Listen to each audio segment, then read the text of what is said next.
درود پاک پڑھیں۔ اللہم صلی علی سیدنا و مولانا محمد وعلی آلہ وصحبہ وبارک وسلم۔ نحمدہ ونصلی ونسلم علی سیدنا و مولانا محمد رسولہ النبی الامین المکین الحنین الکریم الرؤوف الرحیم۔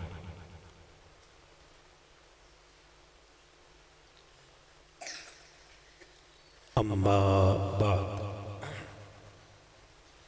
فاعوذ باللہ من الشیطان الرجیم۔ بسم اللہ الرحمن الرحیم۔ قال اللہ تعالی فی القرآن المجید اقترب للناس حسابهم وهم فی غفلۃ معرضون۔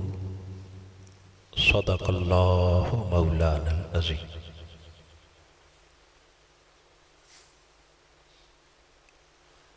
صدر محفل محترم المقام قاری غلام عباس صاحب، امام و خطیب جامع مسجد غوثیہ، دیگر علماء کرام، قائدین و کارکنان تحریک منہاج القرآن اور معزز حاضرین و سامعین، اللہ رب العزت کا بے حد شکر ہے جس کی توفیق خاص سے آج ہم تحریک منہاج القرآن چنیوٹ کے زیر اہتمام ماہ رمضان المبارک کی ان پرنور ساعتوں میں نماز فجر کے بعد دروس عرفان القرآن کی آج دوسری مقدس مبارک اور پاکیزہ مجلس میں حاضر ہے۔ ان عظیم الشان دروس کے انعقاد پر میں جامع مسجد غوثیہ محلہ غفور آباد کے امام و خطیب محترم قاری غلام عباس صاحب اور اس جامع مسجد غوثیہ کی جملہ انتظامیہ محترم ملک ناصر محمود صاحب، محترم المقام ڈاکٹر محمد ظفر سلطانی صاحب، محترم چودھری مشتاق احمد گجر صاحب اور جملہ منتظمین کو مبارکباد پیش کرتا ہوں جنہوں نے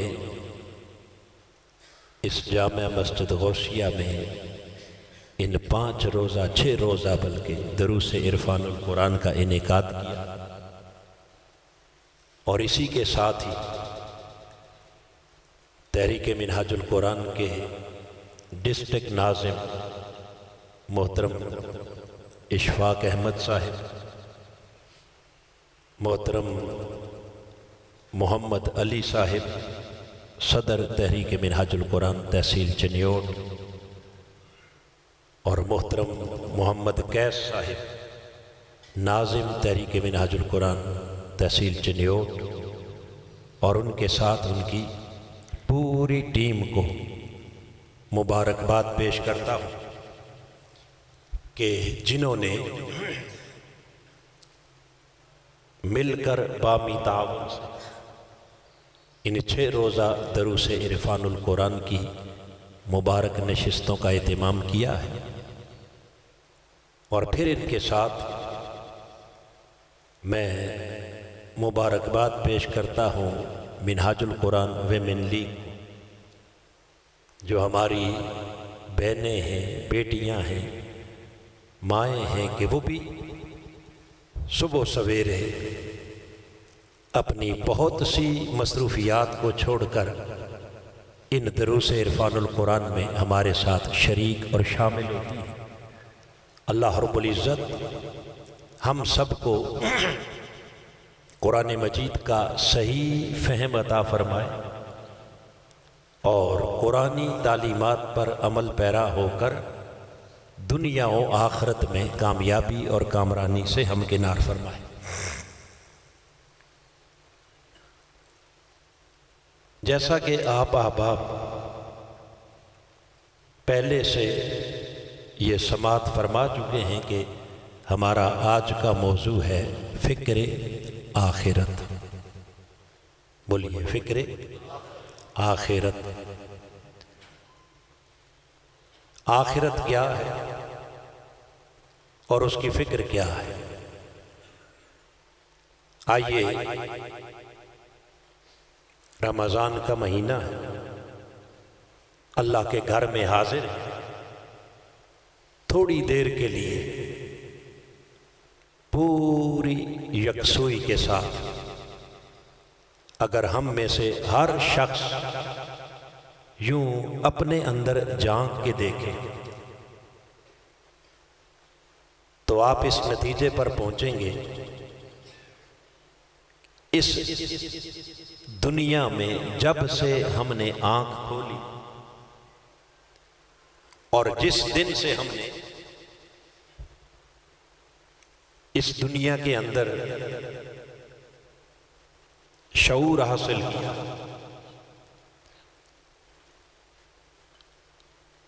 ہمیشہ سے ہوش جب سے سنبھالا آج کے دن تک اگر ہر کوئی اپنا جائزہ لے تو ہم میں سے ہر شخص کے اوپر کئی طرح کی فکریں سوار ہیں۔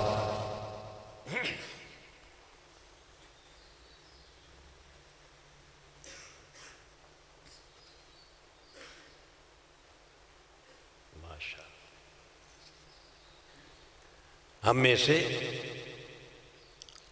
ہر شخص کے سر پر کئی فکریں سوار ہیں، جب سے ہوش سنبھالا طرح طرح کی فکروں نے ہمیں گھیر رکھا ہے۔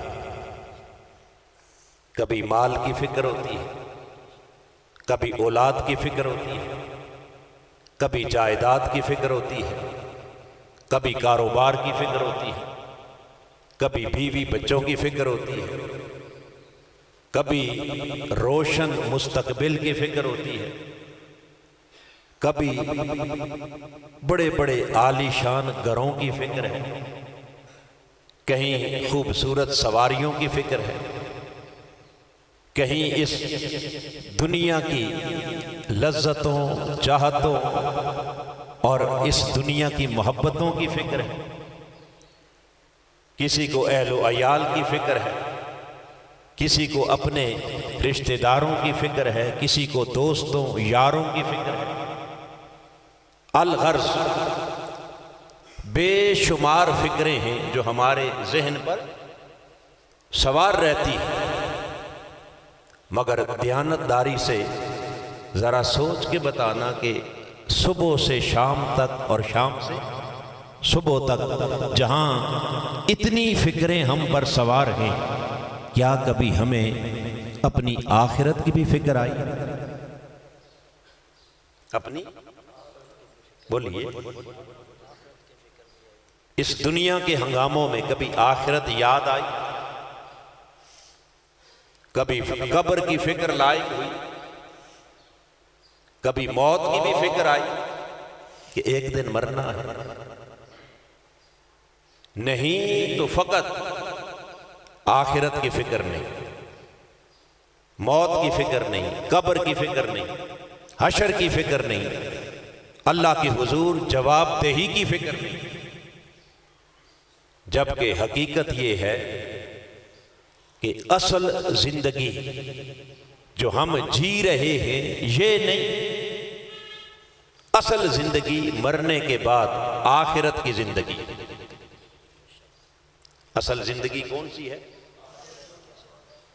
یہ ہماری نادانی اور ناسمجھی ہے کہ ہم نے اس زندگی کو اصل زندگی سمجھ لی اور اس دنیا کو اپنے لیے کل کائنات جان لی، حالانکہ نہ یہ دنیا اصل زندگی ہے اور نہ ہی یہ کائنات کل کائنات ہے۔ ہمارا خیال یہ ہے کہ پیدا ہوئے تو زندگی کا سفر شروع ہوا، مریں گے تو زندگی کا سفر ختم ہو جائے گا، جبکہ حقیقت یہ ہے کہ سفر حیات ہماری پیدائش سے بہت پہلے سے چل رہا ہے، اور یہ سفر حیات ہماری وفات کے بہت بعد تک آگے چلتا رہے گا۔ مگر جب سے دنیا میں آئے نہ ہمیں پچھلی خبر رہی اور نہ ہمیں آگے کی خبر رہی، نہ یہ خبر کہ آئے کہاں سے اور نہ یہ خبر کہ ہم نے جانا کدھر۔ میں نے عرض کیا کہ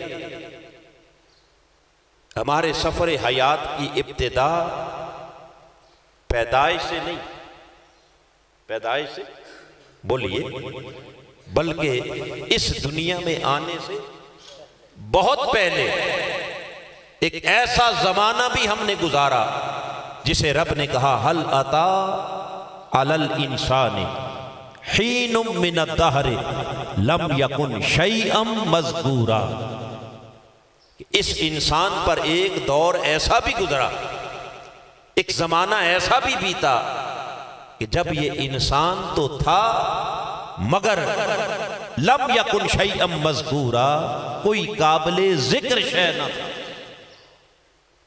اس کا کہیں تذکرہ نہ تھا، اس کا کوئی ذکر نہ تھا۔ تو کہاں تھا یہ انسان؟ عالم علم الہی میں تھا۔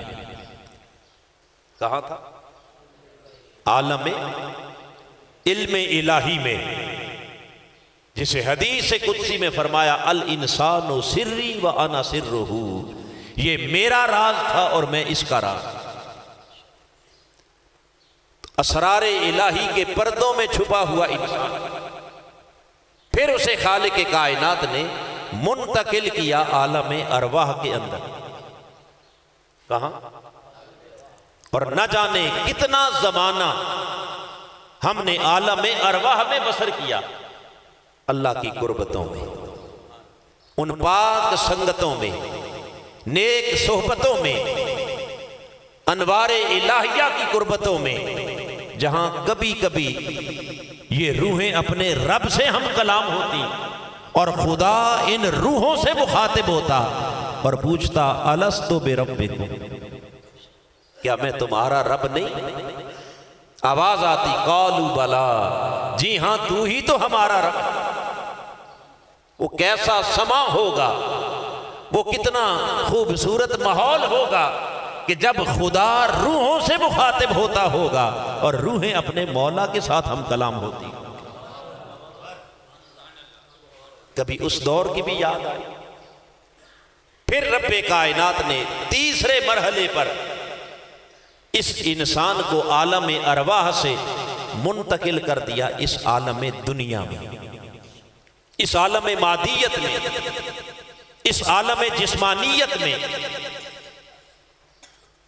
اور اس عالم نفسانیت میں۔ تو جب یہاں پہنچا تو فرمایا بندے تیرا سفر یہاں آ کر رکا؟ بولیے نہیں، یہ تیرے سفر حیات کا تیسرا سٹیشن ہے۔ اس سے پہلے 2 سٹیشن گزار چکا ہے، عالم علم الہی اور عالم ارواح سے ہوتا ہوا جب عالم دنیا میں آیا، عالم اجساد میں آیا، تو یاد رکھ لینا کہ تیرے اس سفر حیات کا جو سب سے شارٹ سٹاپ ہے، یعنی انتہائی مختصر دورانیہ ہے، وہ صرف تیرا یہ عالم دنیا ہے، اور اس سے آگے ایک اور عالم میں تو نے منتقل ہو جانا ہے۔ اس دنیا کے بعد پھر آگے عالم برزخ آنے والا ہے، عالم قبر۔ جیسے عالم ارواح میں ایک طویل زمانہ بسر کیا تھا، اسی طرح آگے پھر عالم برزخ میں، عالم قبر میں بھی تو نے نہ جانے کتنے سینکڑوں نہیں ہزاروں لاکھوں سال بسر کرنے، ایک طویل زندگی ہے آگے۔ اور پھر عالم برزخ سے تجھے 5ویں مرحلے میں منتقل کیا جائے گا عالم قیامت کی طرف، یوم حشر کی طرف۔ اور پھر وہ یوم حشر کی زندگی کتنی طویل زندگی ہے، قرآن مجید نے کہا فی یوم کان مقدارہ 50 الف سنہ، وہ ایک دن تمہاری اس دنیا کے 50,000 سالوں کے برابر ہو۔ کتنے عرصے کے برابر؟ اب ہم نے وہ 50,000 سالوں کا دن بھلا دیا اور 50 سالوں کو یاد رکھ لیا۔ کتنے؟ یہی کچھ سال ہے نا ہمارے پاس، کسی کے 50 ہیں، کسی کے 60 ہیں، کسی کے 70 ہو جائیں گے، بس، یا اس سے زیادہ بھی کچھ ہے۔ بولیے تو کتنا ناسمجھ انسان کہ 50,000 سال کے دن کو بھول گیا اور فقط 50 سالوں پر ساری توجہ مرکوز کر، 50 سالوں کو اپنی زندگی کا مرکز و محور بنا لیا۔ فرمایا بندے اس سے پیچھے بھی تیری ایک زندگی تھی اور اس سے آگے بھی تیری زندگی ہے، برزخ کی زندگی۔ اور پھر اس کے بعد میدان محشر، حشر کا دن، 50,000 سال کا دن، یہ 6واں مرحلہ، 5واں مرحلہ۔ اور پھر اس میدان حشر کے بعد آگے 6واں مرحلہ اس سفر حیات کا رب کائنات نے فرمایا وہ حشر کے بعد ایک دائمی زندگی کا مرحلہ ہے۔ کفار، منافقین، فاسقین اور فاجرین کے لیے جہنم کی صورت میں، مومنین، متقین اور صالحین کے لیے جنت کی صورت میں۔ اور یہ ایسی دائمی حیات ہے کہ جس زندگی کا کبھی خاتمہ ہوگا، بولیے، کبھی نہ ختم ہونے والی زندگی۔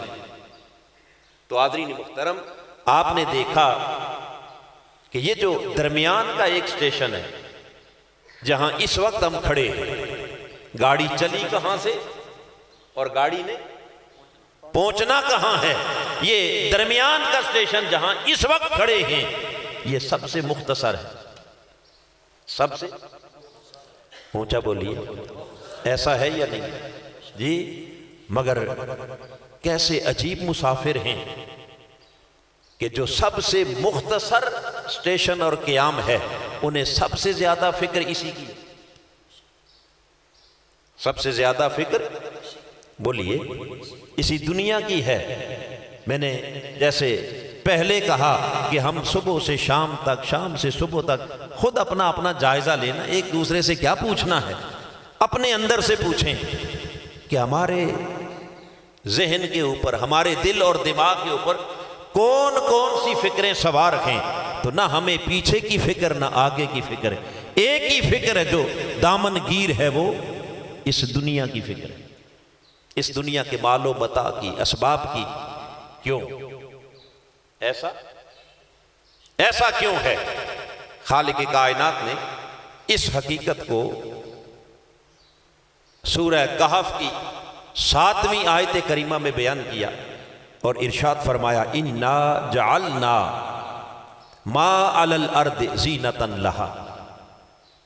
اے لوگو، ہم نے تمہیں جب اس دنیا میں بھیجا، اس کائنات میں جو کچھ ہم نے پیدا کیا، اس زمین کے اوپر اس کائنات کی ہر شے کو ہم نے اس جہان دنیا کے لیے سامان زیب و زینت بنا دیا۔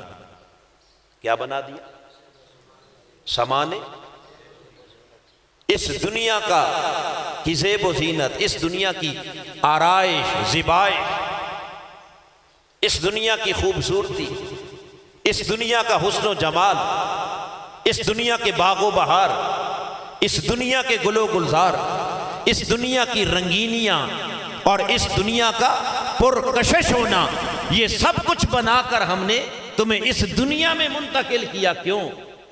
فرمایا لِنَبْلُوَهُمْ أَيُّهُمْ أَحْسَنُ عَمَلًا، تاکہ ہم اس زمین پر بسنے والے انسان کو آزمائیں، اس زمین پر بسنے والے انسان کو بولیے آزمائیں، پرکھیں، اس کا امتحان لیں۔ کس بات کا امتحان؟ ایہم احسن عملا، فرمایا بندے اس جہان دنیا میں تجھے بھیجا اور تیرے ارد گرد آگے پیچھے اس دنیا کی رنگینیاں، اس دنیا کی کشش، اس دنیا کی محبتیں، اس دنیا کی چاہتیں، اس دنیا کی لذتیں، اس دنیا کی رغبتیں، اس دنیا کا حسن و جمال، اس دنیا کا نکھار رکھا اس لیے تاکہ ہم تجھے بھیج کر آزمائیں کون دنیا کی رنگینیوں میں اپنے مولا کو بھول چکا ہے اور کون اس دنیا کو استعمال میں لا کر حسن عمل کا پیکر بن کے اپنے خدا کو راضی کر لیتا ہے۔ اب یہ جو لفظ ہیں قرآن مجید کے بڑے قابل غور ہیں، لِنَبْلُوَهُمْ، تاکہ ہم اس دنیا والوں کو پیچھے تک بولیے کیا کریں؟ آزمائیں، دنیا والوں کو بس اس جملے کو ذہن میں رکھنا ہے۔ یہاں سے خالق کائنات ہمیں بتا رہا ہے کہ لوگوں کہ اس دنیا کے اندر ہم نے زیب و زینت ضرور رکھا۔ کیا رکھا؟ اس میں آرائش بھی ہے، اس میں آسائش بھی ہے، اس میں نمائش بھی ہے، اس میں حسن و جمال بھی ہے، اس میں باغ و بہار بھی ہیں، اس کے خوبصورت نظارے بھی ہیں، اس کے دلکش مناظر بھی ہیں۔ آنکھوں کو خیرہ بھی کرتی ہے یہ دنیا، دلوں کو اپنی طرف کھینچتی بھی ہے، اس میں بڑی کشش بھی ہے، بڑی اٹریکشن ہے، بڑی محبتیں ہیں، مگر یہ سارا کچھ ہم نے اس دنیا میں دل لگانے کے لیے نہیں، یہ سب رکھا ہے تمہیں آزمانے کے لیے، تمہیں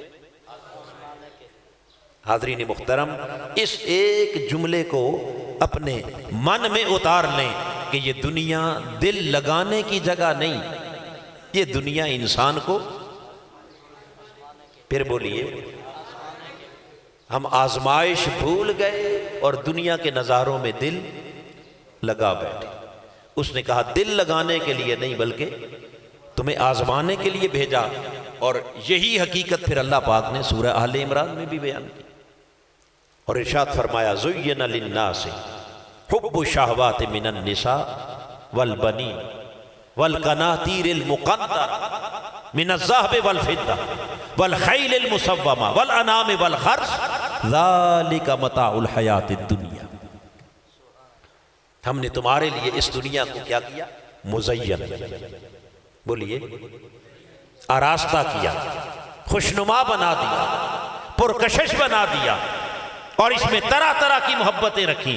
حب الشہوات، شہوات و لذات کی محبت، من النساء والبنین، بیوی بچوں کی محبت رکھی، والقناطیر المقنطرہ، سونے مال و دولت کی محبت رکھی، من الذہب والفضہ، سونے اور چاندی کی محبت، زیورات کی محبت، والخیل المصوبہ، نشان زدہ گھوڑے یعنی عالی شان سواریوں کی محبت، والانام، مال مویشیوں کی محبت، والخرس، زمینوں جائیدادوں مربوں کی محبت۔ تو یہ سارا کچھ قرآن مجید نے بیان کر کے آگے فرمایا ذالک متاع الحیات الدنیا، لوگو جان لو کہ یہ سب کچھ اس دنیا کی عارضی متاع ہے۔ کیا ہے؟ اور عارضی متاع کسے کہتے ہیں؟ یعنی اس دنیا میں گزر بسر کا یہ معمولی سا سامان ہے۔ اب اس میں خالق کائنات نے ایک ایک چیز کو بیان کر دیا، یہ سونا چاندی ہو، مال و دولت ہو، بڑی بڑی قیمتی سواریاں ہوں، بڑے بڑے اونچے محلات ہوں، تمہارے بیوی بچے ہوں، خاندان ہو، اس دنیا کے بینک بیلنس ہو، اس دنیا کی بڑی بڑی خوبصورت رونقیں ہوں، یہ سارا کچھ کیا ہے؟ فرمایا متاع الحیات الدنیا، یہ تو اس گزر بسر کے لیے تمہیں معمولی سا ہم نے سامان دیا ہے، اسے کل کائنات نہ سمجھ بیٹھنا، اور نہ ہی اسے ٹھکانہ سمجھ کر، گھر سمجھ کر دل لگا بیٹھنا۔ تو باری تعالیٰ اگر یہ معمولی سامان ہے تو اصل جہان کیا ہے؟ فرمایا واللہ عندہ حسن المآب، تمہارا اصل حسین ٹھکانہ وہ دنیا نہیں، وہ آخرت ہے، وہ اللہ کی بارگاہ میں۔ تو اصل ٹھکانہ دنیا نہیں بلکہ کیا ہے؟ پھر بولیے آخرت ہے۔ تو خالق کائنات نے ایک طرف کہا کہ یہ دنیا کی ساری محبتیں رغبتیں کیا ہیں؟ یہ معمولی سی متاع ہے، اصل ٹھکانہ آخرت ہے، اللہ کے ہاں ہے۔ اور دوسری طرف کہا کہ یہ دنیا کا زیب و زینت ہم نے بنایا اس لیے تاکہ ہم تمہیں، پھر بولیے، تو پتہ چلا کہ یہ جگہ دل لگانے کی نہیں بلکہ آزمانے کی ہے۔ اب آئیے کون کون اپنے آپ کو آزمائش میں دیکھ رہا ہے اور کون کون اس دنیا کو اپنا اصل گھر سمجھ کر اس میں دل لگا بیٹھا؟ خالق کائنات نے فرمایا کہ اے بندے، یہ دنیا بڑی عارضی بھی ہے، ناپائیدار بھی ہے، اور اس دنیا کی حقیقت بہت جلد ختم ہو جانے والی ہے۔ کل من علیہ فان، اس دنیا کی ہر شے ان قریب فنا ہو جانے والی ہے، ختم ہو جانے والی ہے۔ یہ تیرا دائمی گھر، حقیقی گھر، اصل گھر، بلکہ اصل گھر کون سا ہے؟ جسے خالق کائنات نے دار القرار کا، ہمیشہ رہنے والا گھر، وہ آخرت کا گھر ہے۔ جسے دار الخلود کہا، جہاں کبھی زندگی ختم نہیں ہوگی، وہ گھر کون سا ہے؟ بولیے۔ جسے حسن المآب، حسین ٹھکانہ کہا، وہ کون سا گھر ہے؟ بولیے۔ اور اس کے مقابلے میں جب اس دنیا کی بات آئی تو خالق کائنات نے ایک مقام پر نہیں بلکہ قرآن مجید میں بار بار متعدد مقامات پر رب کائنات نے فرمایا، لوگ بندے اس دنیا کی حقیقت کو اگر جاننا چاہے تو یہ دنیا سوائے کھیل تماشے کے اور کچھ نہیں۔ یہ دنیا سوائے، بولیے، کھیل تماشے کے اور۔ آئیے سورہ الانعام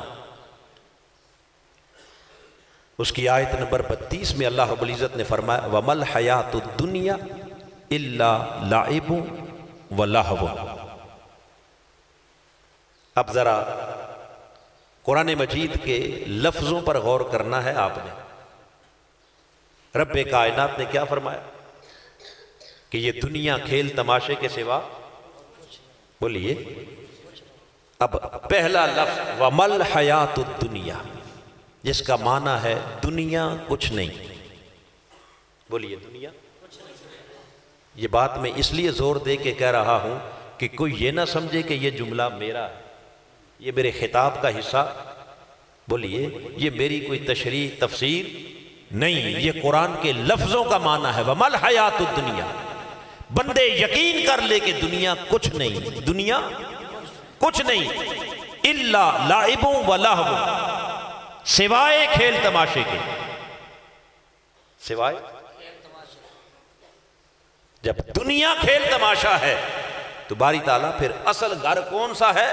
وَلَدَّارُ الْآخِرَةُ خَيْرٌ لِلَّذِينَ يَتَّقُونَ، فرمایا اصل گھر آخرت کا گھر ہے، اور وہی سب سے بہترین گھر ہے ان لوگوں کے لیے جو صاحبان تقویٰ،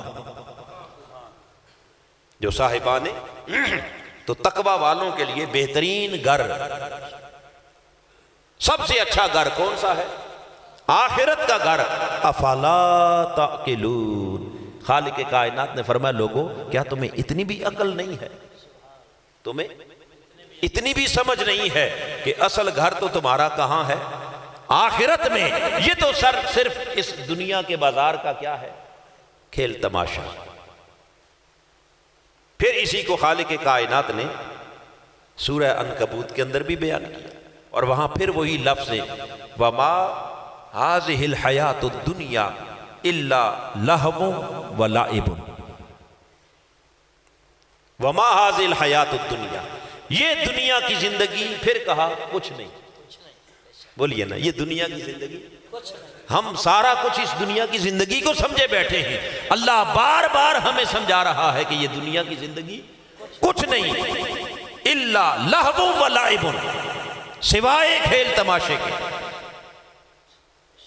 تو باری تعالیٰ یہ کھیل تماشا ہے تو پھر گھر کہاں ہے؟ فرمایا وَإِنَّ الدَّارَ الْآخِرَةَ لَهِيَ الْحَيَوَانُ، لوگو بے شک اصل گھر، حیوان کہتے ہیں جینے کی جگہ کو، ارے جینے کی جو اصل جگہ ہے وہ دنیا نہیں ہے، وہ تمہارا اصل گھر دار آخرت ہے۔ کون سا ہے؟ اور آگے رب نے کہا لو کانوا یعلمون، کاش یہ لوگ اس بات کو جان لیتے، سمجھ لیتے کہ جینے کی جگہ یہ نہیں، اصل جینے کی جگہ کوئی اور ہے، اصل زندگی یہ نہیں، اصل زندگی کوئی، یہ تو کیا ہے؟ کھیل۔ اور پھر حاضرین محترم یہی بات خالق کائنات نے سورہ الحدید میں بھی کہی، اور وہاں پھر فرمایا اعلموا، اب ادھر اینڈ پر کہا لو کانوا یعلمون، کاش انہیں سمجھ آ جاتی، اور سورہ حدید کی آیت کا آغاز ہی اس جملے سے کیا اعلموا، جان لو۔ کیا کہا؟ جان لو، اس بات کو سمجھ لو۔ جیسے آپ کسی کو بات سمجھانے کے لیے کیا کرتے ہیں؟ تنبیہ کرتے ہیں کہ بیٹے اس بات کو یاد رکھنا، اس بات کو سمجھ لینا، اچھی طرح سمجھ لینا۔ اللہ فرما رہا ہے اعلموا، لوگوں اچھی طرح جان لو، انما الحیات الدنیا لعب و لہو، بے شک اس دنیا کی زندگی کھیل تماشا ہے۔ کیا ہے؟ اور آگے فرمایا وزینت و تفاخر، پھر یہ زیب و زینت ہے، یہ فخر کی جگہ، اترانے کی جگہ۔ ایک کہتا ہے میں بڑا چودھری، دوسرا کہتا ہے میں بڑا چودھری۔ بولیے یہ کیا ہے دنیا جسے رب نے بار بار کیا کہا؟ یہ لفظ میں آپ سے سننا چاہتا ہوں، کیا کہا؟ کیوں کہا؟ بس اس بات کو سمجھنے کی ضرورت ہے۔ حاضرین محترم، میں اگر ایک چھوٹی سی مثال دے کے بات سمجھا لوں تو شاید آپ کو سمجھنے میں آسانی ہو جائے کہ خالق کائنات اس دنیا کو کھیل تماشا کیوں کہہ رہا ہے۔ بالکل ایسے ہی سمجھ لیں جیسے کوئی شخص اپنے گھر سے بازار گیا سودا سلف لینے کے لیے، اپنی ضرورت کا سامان لینے کے لیے کہاں گیا؟ بازار۔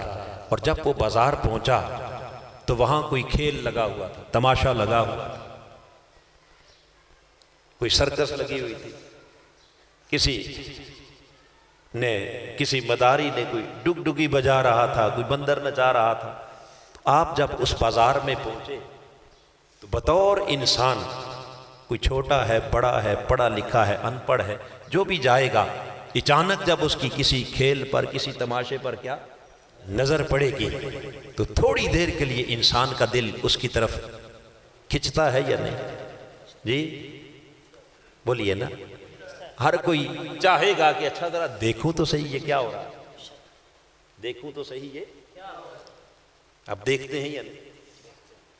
اب تھوڑی دیر کے لیے جب آپ نے اس تماشے کو، کھیل کو دیکھنا شروع کیا، اب اس کے اندر ایک اٹریکشن ہے، وہ اپنے آپ کو اپنی طرف کیا کھینچتا ہے۔ مگر کیا ہوتا ہے کہ تھوڑی دیر گزرتی ہے تو چند ہی لمحوں کے بعد اگر تو کوئی شخص سمجھدار آدمی، کیا ہے؟ بولیے نا، اگر تو کوئی سمجھدار آدمی ہوگا تو وہ تھوڑی دیر دیکھنے کے بعد اسے یاد آ جائے گا کہ میں اپنے گھر سے یہ تماشا دیکھنے تو نہیں آیا، میں تو آیا ہوں کسی اور کام کے لیے۔ میرے گھر مہمان بیٹھے ہیں، میرے بیوی بچے، میرے ماں باپ میرا انتظار کر رہے ہیں، انہوں نے تو مجھے بھیجا ہے سودا سلف لینے کے لیے۔ چلے میں نے 2-4 منٹ دیکھ لیا، بس کافی ہے۔ اپنے آپ کو جھٹک دیا اور اپنی ضرورت کا سامان اس بازار سے خریدا اور واپس بولیے گھر چلا گیا۔ یہ فیصلہ کس شخص کا ہے؟ جو سمجھدار آدمی ہو۔ اور اگر سمجھدار نہیں، چھوٹی عمر کا کوئی بچہ آپ بھیج دیں، نا سمجھ نادان بچہ بھیجا، اس کو بھی کسی کام کے لیے تھا، کوئی سودا سلف لانے کے لیے بھیجا تھا، کوئی دال سبزی لانے کے لیے بھیجا تھا، مگر اس بچے نے جب وہ کھیل تماشا دیکھا اور جا کر اس تماشے میں کھڑا ہو گیا تو وہ ایسا کھڑا ہوا کہ اسے یاد ہی نہ رہا کہ میں آیا کس لیے تھا۔ کوئی بات سمجھ آئی؟ اسے یاد ہی نہ رہا کہ میرے ماں باپ نے کس کام کے لیے بھیجا تھا، وہ کام ہی ذہن سے اتر گیا، مقصد ہی ذہن سے اتر گیا، اور وہ کھڑا کھڑا وہاں تماشا دیکھتا رہا۔ وہ پیچھے والے انتظار کرتے رہے کہ سودا لے کے کب آئے گا، اور وہ نادان نا سمجھ بچہ اب اس کھیل تماشے میں الجھا ہوا ہے، نہ اسے اپنے کام کی فکر ہے نہ واپس جانے کی فکر ہے، اور کھڑے کھڑے وہ تماشا دیکھتے دیکھتے دیکھتے سارا دن گزار بیٹھا۔ دن گزر گیا حتیٰ کہ شام ہو گئی۔ کیا ہو گئی؟ وہ بھولا بسرا نہ سمجھ انسان کیا ہو گئی؟ جب شام ہوئی، رات کا اندھیرا چھانے لگا، تو ادھر وہ تماشا بھی ختم ہو گیا، تماشا بھی ختم ہو گیا، اور ساتھ ہی بازار بھی بند ہو گیا، دکانیں بھی جب بند ہو گئیں۔ اب وہ بچہ جب واپس اپنے گھر کی طرف لوٹنے لگا تو اس وقت اسے ہوش آئی کہ مجھے تو میرے ماں باپ نے فلاں کام کے لیے بھیجا تھا، فلاں شے لینے کے لیے، میں تو سارا دن اس کھیل میں گزار کر جا رہا ہوں، اب تو بازار بند ہو گئے، دکانیں بند ہو گئیں، کہاں سے خریدوں گا، اور خالی ہاتھ واپس گھر جاؤں گا تو اپنے ماں باپ کو منہ، اپنے والدین کو منہ۔ خالق کائنات نے فرمایا وَمَا الْحَيَاةُ الدُّنْيَا إِلَّا لَعِبٌ وَلَهْوٌ۔ اے لوگو، یہ دنیا کی زندگی کچھ نہیں سوائے کھیل تماشے کے۔ کتنے نادان ہو تم جنہیں بھیجا ہم نے کسی اور کام کے لیے تھا، اور تم آ کر اس نادان بچے کی طرح اس کھیل تماشے میں لگ گئے۔ تمہیں تو بھیجا تھا اس بازار دنیا کے اندر کیا کرنے کے لیے؟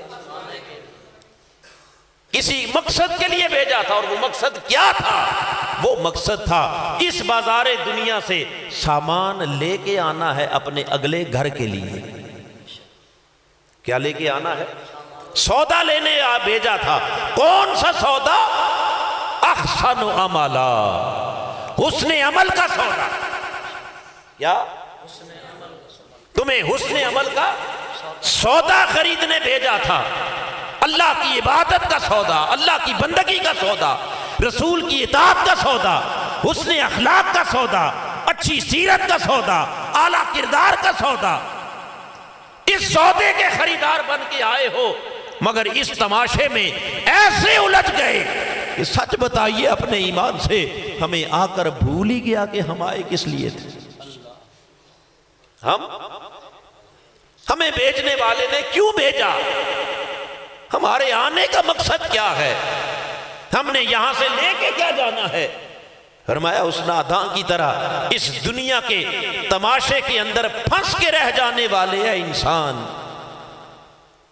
زندگی بیت گئی، تو اپنی آخرت کو، اپنے گھر کو، اور اس گھر کے اصل ساز و سامان کو بھولا رہا، جبکہ وہ گھر تیرا انتظار کرتا رہا۔ بولیے گھر تیرا انتظار کرتا رہا۔ کون سا گھر؟ آخرت کا گھر، اور اس آخرت کے گھر کی جو پہلی منزل ہے، آخرت کے گھر کی بولیے پہلی منزل وہ تیری قبر، وہ تاریک کوٹھڑی تجھے ہر روز پکارتی رہی، آواز دیتی رہی، بندے تو کھیل تماشے کے لیے نہیں آیا اس دنیا میں، تو اپنے گھر کی کمائی کے لیے آیا ہے۔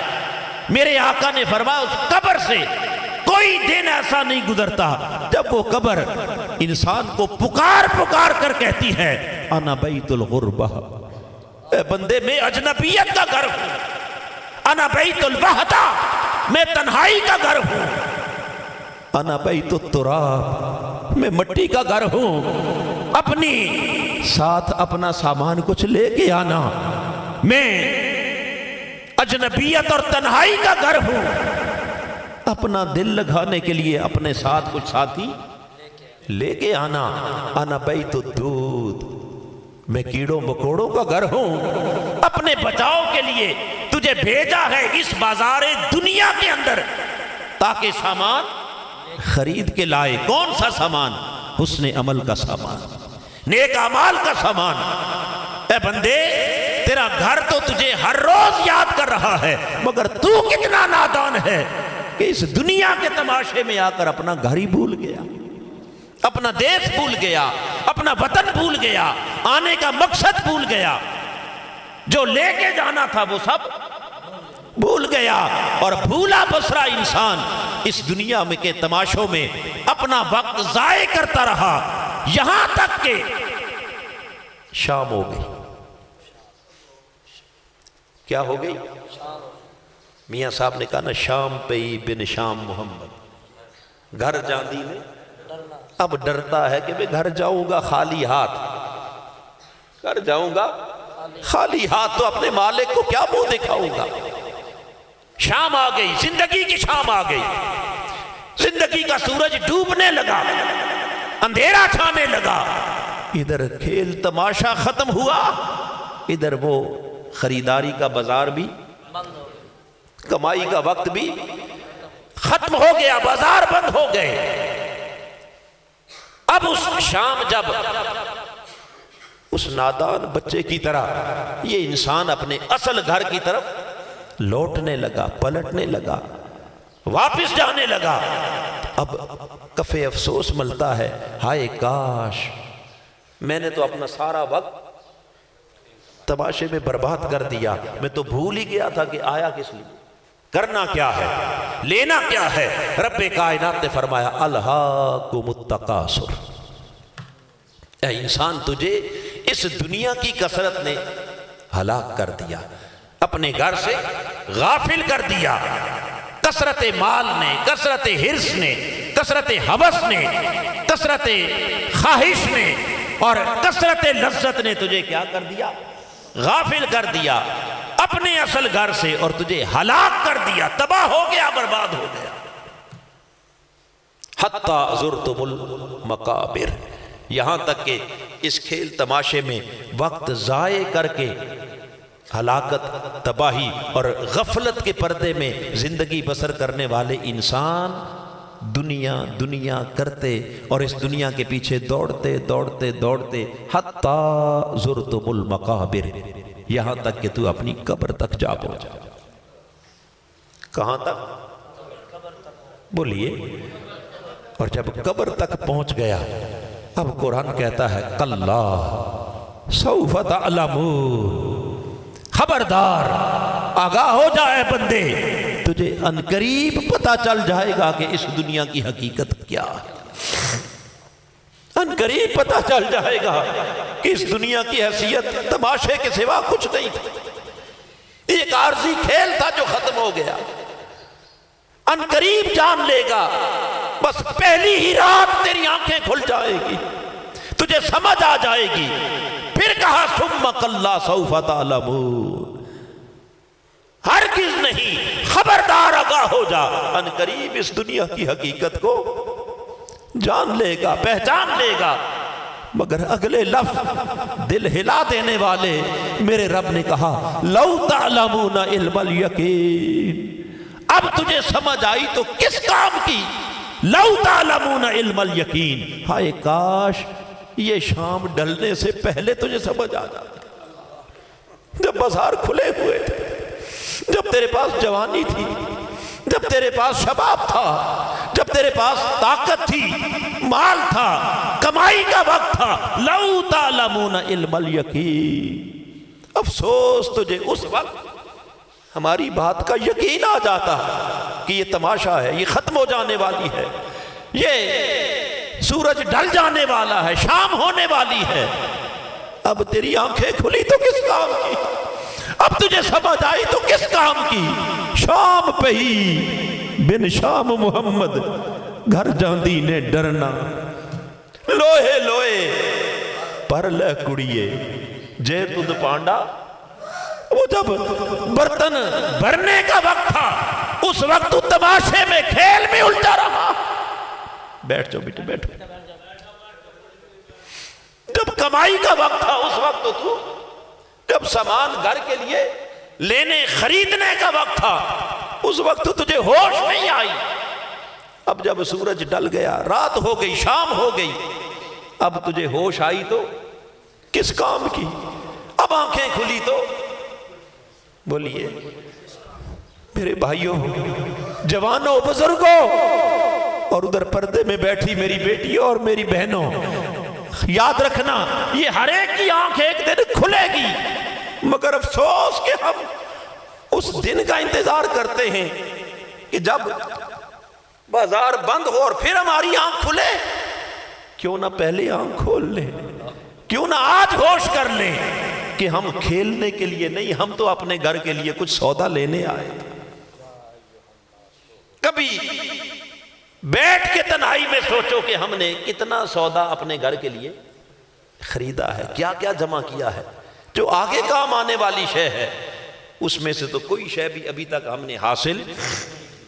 رب کائنات نے کہا کہ جب وہ وقت آئے گا، قرآن مجید کی سورہ المؤمنون، رب کائنات فرماتا ہے حتی اذا جاء احدهم الموت، جب وہ موت کی گھڑی آئے گی، جب وہ لمحات آئیں گے، ملک الموت آ کے سر پہ کھڑا ہو جائے گا، روح کف سے انسری سے پرواز کرنے لگے گی اور کہا جائے گا آجا اپنے اصل گھر کی طرف۔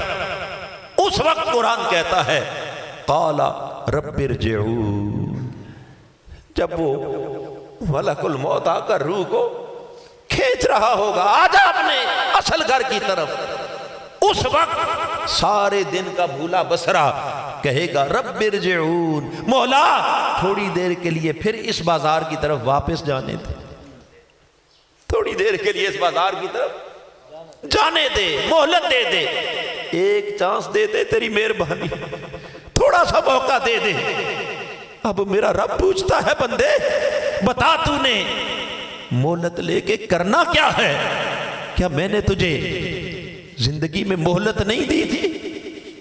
تجھے تو میں نے 50 سال مہلت دی تھی، تجھے 60 سال مہلت دی، 70 سال مہلت دی، اتنا زمانہ گزار کے آیا ہے تب کچھ نہیں کیا، اب بتا کیوں مہلت مانگتا ہے، کیا کرنا چاہتا ہے؟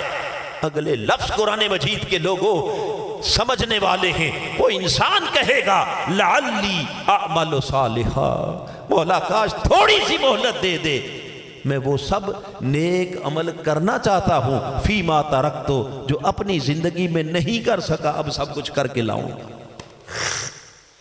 سب کچھ بولیے اب حسن عمل کا پیکر بن کے آؤں گا، لعلی اعمل صالحا فیما ترکت، جو پہلے نہیں ہو سکا اب ضرور کر کے آؤں گا، مگر کاش تھوڑی سی مجھے مہلت، ایک موقع دے دے، ایک چانس دے دے۔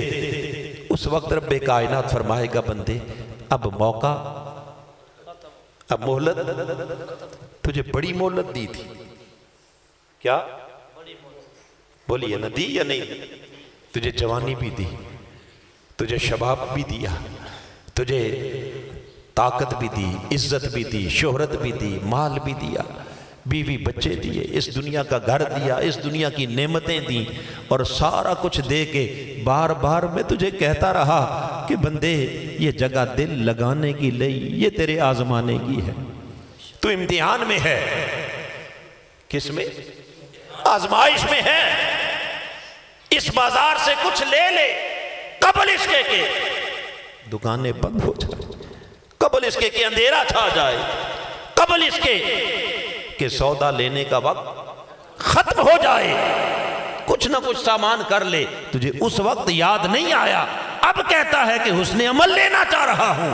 رب کائنات نے فرمایا کلا انہا کالمۃ ھو قائلھا، لوگوں آگاہ ہو جاؤ، یہ اس کے حسرت برے کلمات ہوں گے اور یہ حسرت بری آرزویں ہوں گی جو کبھی پوری رب کہے گا اب جو کہتا ہے وہ کہتا رہے، اب یہ بات پوری ہونے والی، پھر کسی کو موقع، پھر کسی کو چانس ملے گا۔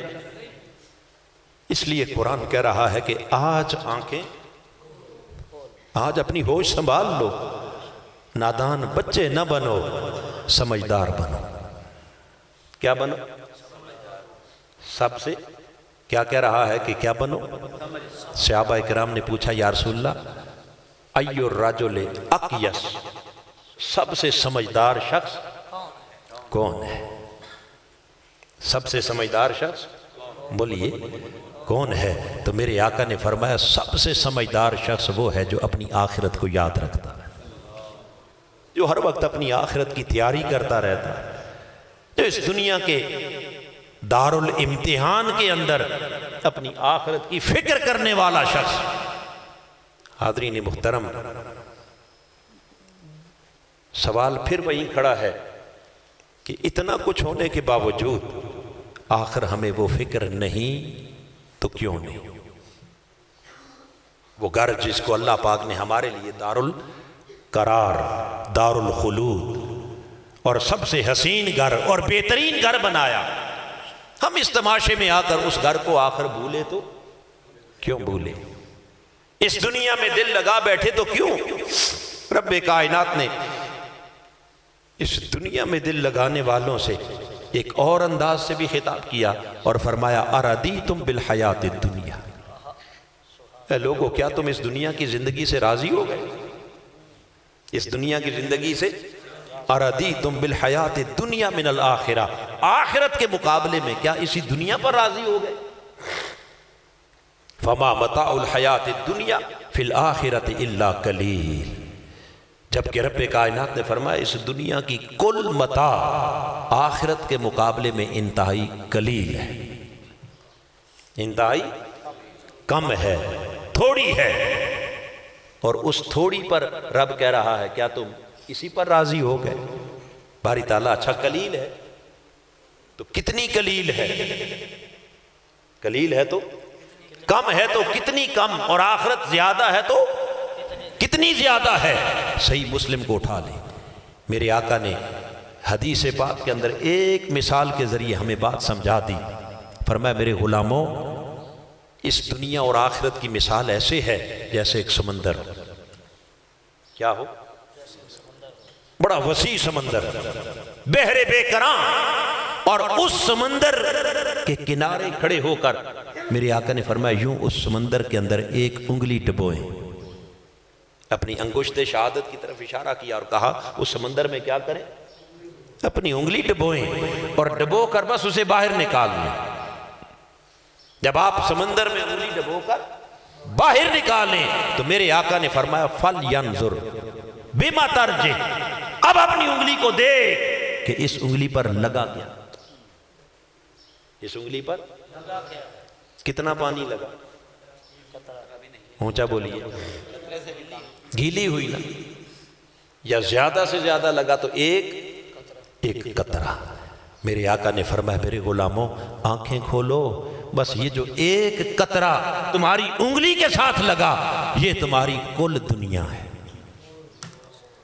یہ تمہاری، پھر بولیے کل دنیا ہے۔ یہ دنیا کی جائیدادیں، یہ دنیا کے مربے، یہ دنیا کی چودراہٹیں، یہ دنیا کے بینک بیلنس، یہ دنیا کی ملیں، فیکٹریاں، انڈسٹریاں، مشرق سے مغرب تک تمہاری کرو فر پھوں پھاں، اور یہ عمارتیں، وزارتیں، صدارتیں، یہ ساری دنیا کیا ہے؟ یہ پانی کا ایک قطرہ ہے، اور اس کے مقابلے میں تمہاری آخرت وہ وسیع سمندر تمہاری آخرت ہے۔ وہ سمندر تمہاری آخرت کی دولت ہے، اور یہ ایک قطرہ کل دنیا کی متاع ہے، دنیا کی دولت ہے۔ اب دیکھتے ہیں کہ کون اس سمندر کی خاطر قطرہ قربان کرتا ہے اور کون قطرے کی خاطر سمندر بیچ ڈالتا ہے۔ کون قطرے کی خاطر؟ اب کوئی اتنا پاگل بھی ہوگا کہ اسے نظر آئے کہ ادھر ایک قطرہ ہے اور ادھر پورا سمندر ہے، تو وہ سودا کس کا کرے گا؟ جی کبھی بھی کوئی عقل مند شخص قطرے کی خاطر سمندر کو چھوڑے گا؟ پھر بولیے، مگر اپنے ایمان سے بتائیے، ہم چھوڑ نہیں بیٹھے؟ ہم اتنی قلیل دنیا پر راضی، اس لیے تو اللہ پاک نے سوالیہ انداز میں، تعجب کے انداز میں پوچھا، اَرَضِیتُم، کیا تم راضی ہو گئے ہو؟ بالکل ایسے جیسے آپ چھوٹا سا کھلونا بچے کو پکڑاتے ہیں نا، وہ خوش ہو جاتا ہے، آپ کہتے ہیں بیٹے بس اسی پر راضی ہو گئے اور کچھ نہیں چاہیے۔ اللہ پاک کہتا ہے بندے بس اسی پر تو خوش ہو گیا، ہم نے تو تیرے لیے بہت کچھ رکھا ہے۔ کیوں خوش ہو گیا؟ وجہ آگے قرآن نے بیان کی، رب نے کہا ان الذین لا یرجون لقاءنا، بے شک وہ لوگ جو ہم سے ملنے کی امید نہیں رکھتے، ہم سے ملنے کی امید، ان کا حال یہ ہے کہ وردوا بالحیات الدنیا، وہ اس دنیا کی زندگی سے راضی ہو گئے، دنیا کی زندگی سے، اور آگے فرمایا وَاطْمَأَنُّوا بِهَا، اور وہ اس دنیا پر مطمئن بھی ہو گئے، دنیا کو کافی سمجھ لیا، اس پر راضی ہو گئے، مطمئن ہو گئے۔ کون؟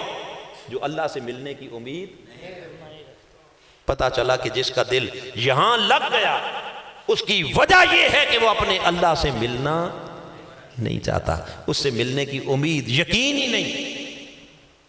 اب ایک طرف قرآن نے کہا کہ کچھ ایسے ہیں جو اللہ سے ملنے کی امید نہیں رکھتے، تو جبکہ ایک طبقہ اگر نہیں رکھتا تو اس کا مطلب ہے کچھ ایسے بھی ہیں کہ جو ہر وقت ملنے کی امید میں رہتے ہیں،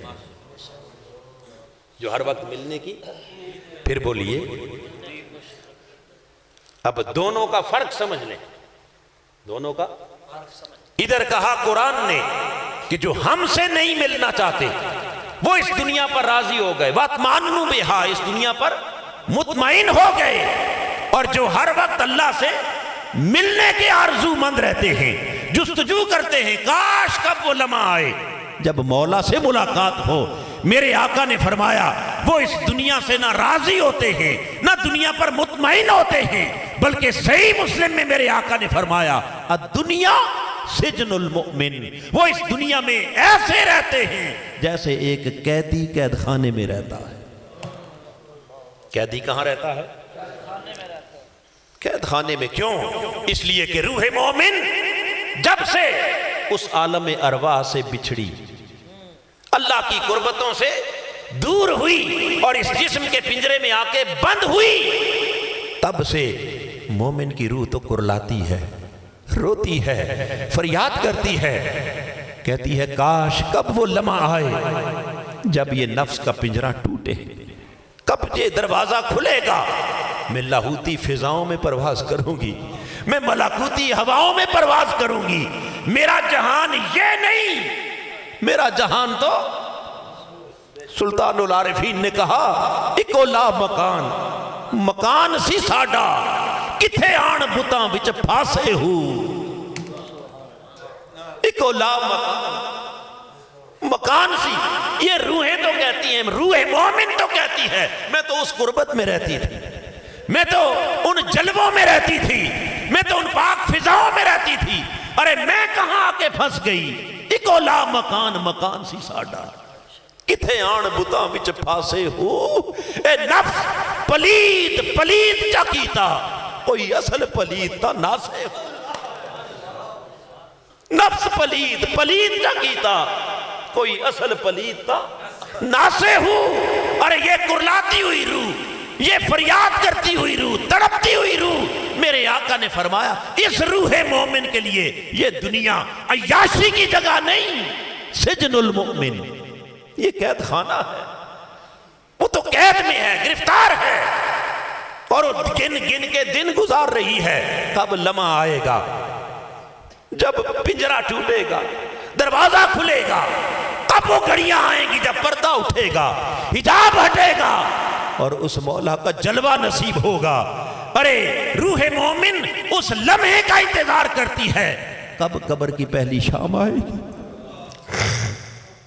کب قبر کی وہ پہلی شام آئے گی، روح کب سے انسی سے پرواز کرے گی، کب بلاوا آئے گا اور میرا کریم مجھے آواز دے گا، یا ایتھا النفس المطمئنہ، اے روح مطمئنہ، میرے ذکر میں، میری یاد میں، میری محبت میں مطمئن ہو جانے والی روح، لوٹا اپنے رب کی بارگاہ کی طرف، ارجعی الی ربک راضیۃ مرضیہ، آ جا اپنے اصل گھر کی طرف اس حال میں کہ روح مومن میں تجھ سے راضی ہوں، تو مجھ سے راضی ہوں،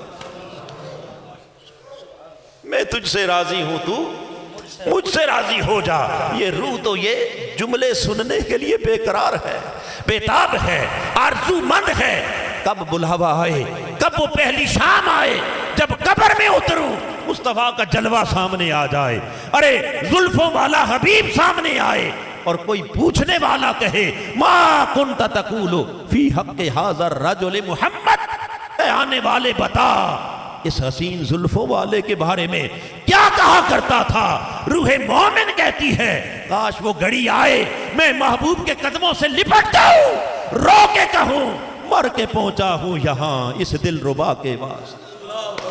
ہٹ جاؤ فرشتوں، کیا پوچھتے ہو، ہم نے تو گن گن کے دن گزارے تھے، راتیں بسر کی تھی، جدائی کی، تنہائی کی، اسی لمحے کا تو انتظار تھا، ارے مر کے پہنچا ہوں یہاں اس دل ربا کے واسطے۔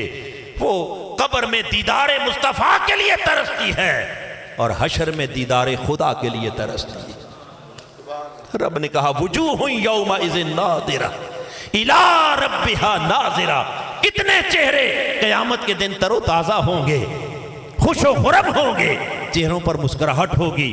مولا ادھر حشر بپا ہے، ادھر یہ مسکرا رہے ہیں، کیا وجہ ہے؟ فرمایا الی ربہا ناظرہ، دیکھتے نہیں پردہ اٹھا ہوا ہے، خود خدا کا جلوہ سامنے ہے، عاشق دیکھ کر مسکرائے نہ تو اور کیا کرے، عاشق دیکھ کر مسکرائے نہ تو اور، ارے جو اس جلوے کے منتظر ہیں مجھے سچ بتائیے کہ وہ یہاں قید میں ہیں یا یاشی میں ہیں؟ جی انہیں دنیا کی ہر نعمت قید لگتی ہے، وہ بڑے بڑے بے شک اللہ اپنی نعمت سے، اپنے کرم سے اگر اس دنیا میں انہیں جو بھی دے لے، وہ بڑی بڑی کوٹھیوں میں بھی بیٹھ کے قید میں ہے، وہ بڑی بڑی کاروں میں بھی کیا ہے، وہ تخت سکندری پر بھی بیٹھ کر کیا ہے، وہ قید میں ہے، کیونکہ انہیں امید ہے اپنے رب سے ملنے کی، اور جو اس امید کو ختم کر بیٹھے، جو اس امید کو ختم کر بیٹھے، وہ اس دنیا کے اندر مطمئن ہو گئے، راضی ہو گئے، بھلے انہیں 4 ٹکے ہی کیوں نہ ملے، یہاں رہنے کے لیے جھونپڑی بھی نہیں ہے، چلانے کے لیے سائیکل بھی نہیں ہے، دنیا میں مارے مارے پھرتے ہیں، مگر پھر بھی مطمئن ہے کہ نہیں ہمارے پاس بہت کچھ ہے، اور جو اس سے ملنے کے امیدوار ہیں۔ حاضرین محترم، وہ دنیا کی ساری دولتیں پا کے بھی کہتے ہیں ہم تو قید میں ہیں۔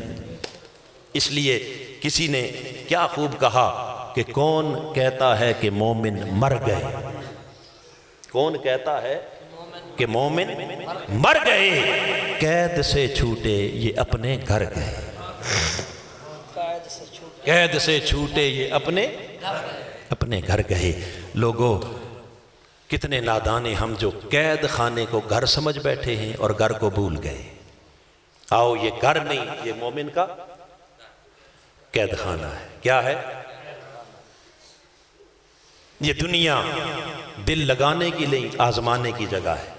یہ بازار دنیا تماشا دیکھنے کی نہیں، بلکہ اپنے آخرت کے اس گھر کے لیے کچھ کمانے کی جگہ ہے، کچھ سودا لے جانے کی جگہ ہے۔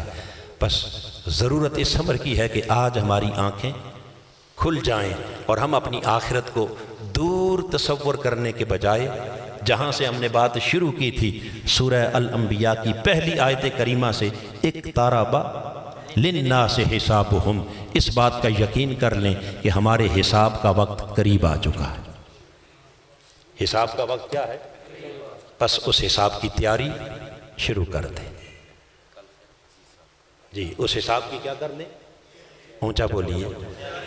اور یہ جو ماہ رمضان کے دن ملے ہیں نا میرے بھائیوں، میری بہنوں، میرے بیٹوں بیٹیوں، یاد رکھنا اس تیاری کے لیے اس سے زیادہ اچھے دن اور کوئی نہیں ہے۔ لوٹ سیل لگی ہوئی ہے، یہ سودا پھر آپ کو اگلے دن گزر گئے، عید کے بعد یہ سودا پھر آپ کو دوبارہ ملے گا، مگر اس ریٹ پر نہیں ملے گا، اس ریٹ پر اتنا سستا نہیں ملے گا۔ کاش اس وقت سمجھ آ جائے اور ہم اس سودے کے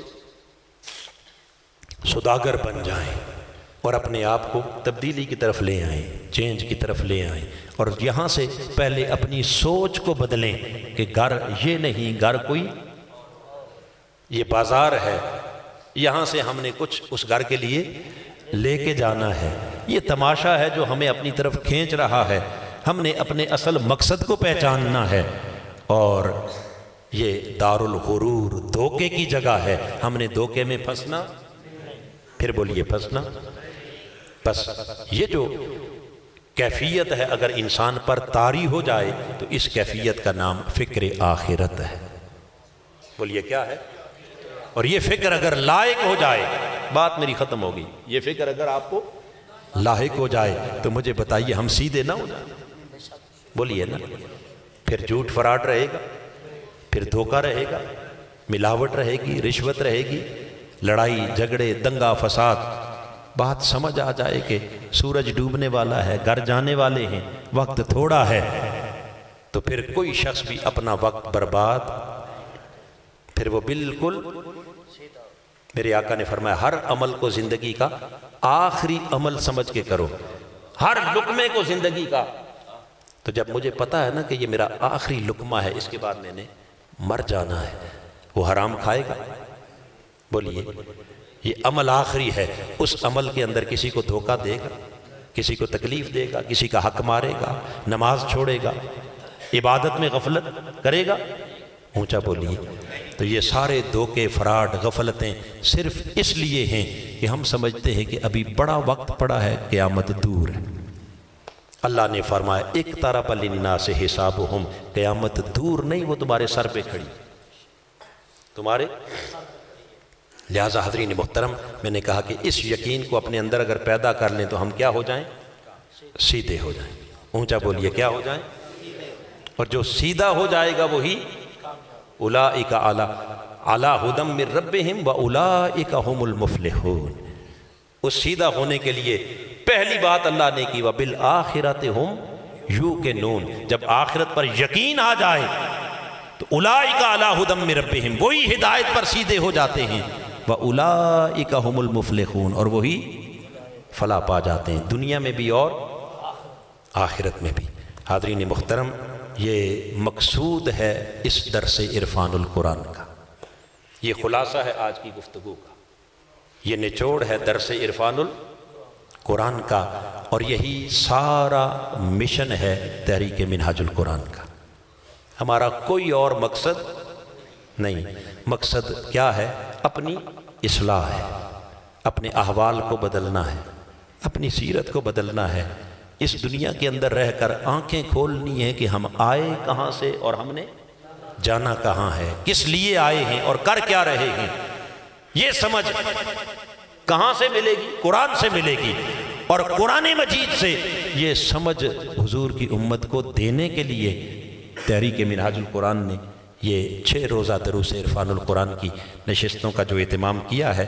آج بحمدہ تعالی دوسری نشست تھی، اور کل انشاءاللہ اس سلسلے کی تیسری نشست ہوگی، جس میں محترم المقام علامہ محمد فیاض بشیر قادری صاحب، آپ میں سے بہت سے لوگ ان کو جانتے بھی ہیں، ان کا ماہانہ خطاب بھی ہوتا ہے آپ کے شہر میں، وہ شیخ الاسلام کے بڑے عظیم شاگرد ہیں اور منہاج القرآن کے عظیم اسکالر ہیں محترم علامہ محمد فیاض بشیر قادری، اور ان کا جو موضوع ہے وہ بڑا امپورٹنٹ موضوع ہے، اہم موضوع ہے، اور وہ ہے سیرت الرسول صلی اللہ تعالیٰ علیہ وسلم اور عصر حاضر۔ آقا علیہ السلام کی سیرت پاک کا وہ ذکر کریں گے۔ بس 2 لفظوں میں یوں سمجھ لیں کہ جیسے اپنے آپ کو بدلنے کے لیے آج ہم نے دوائی لی ہے قرآن سے، اور وہ اپنے آپ کو بدلنے کے لیے آپ کو دوائی دیں گے سیرت مصطفیٰ سے۔ کہاں سے؟ آج ہم نے علاج کیا کہاں سے؟ قرآن سے، اور وہ علاج ہوگا کہاں سے؟ تو جب قرآن اور حضور کی سیرت دونوں مل جائیں گی تو مجھے بتائیے پھر کوئی فرق رہ جائے گا سیدھا ہونے میں؟ اللہ پاک ہمیں توفیق عمل عطا فرمائے، آمین۔ وما علینا الا البلاغ۔